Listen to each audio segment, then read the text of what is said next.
সরকার, বিরোধী দল এবং অন্যান্য রাজনৈতিক দল যাদের প্রতিনিধি আছে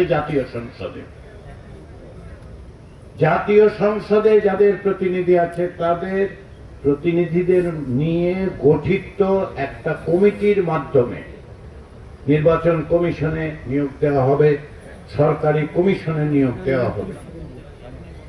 জুলাই জাতীয় সনদে আছে যে দুর্নীতির দমনের জন্য যে সংস্থা, সেটাকে স্বাধীন করতে হবে। কেন? আপনি হয়তো বলতে পারেন ওইখানে ঢাকায় এক দুর্নীতি দমন কমিশন, তার একটা অফিস এখানে আছে, এইটা বদলে গেলে আমার কি লাভ?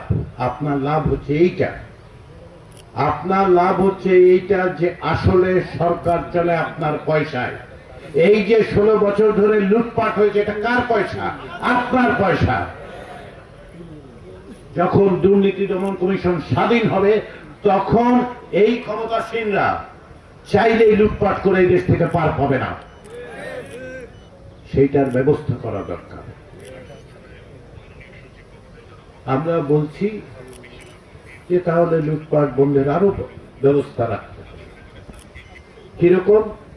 জাতীয় সংসদে যে সমস্ত কমিটি টাকা পয়সার হিসাব টিসাব সরকারের কাছ থেকে নিতে পারে, সেই রকম অন্যতম 3টা গুরুত্বপূর্ণ কমিটির প্রধান যেন বিরোধী দলের থেকে হয়, সেই ব্যাপারে রাজনৈতিক দলগুলো একমত হয়েছে। তাতে কি হবে?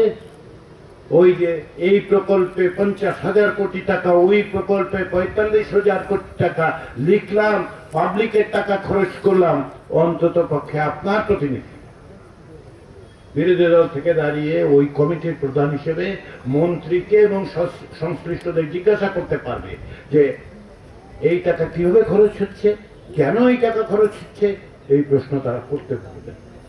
এই ভীতিটা থাকলে চুরিটা কমবে।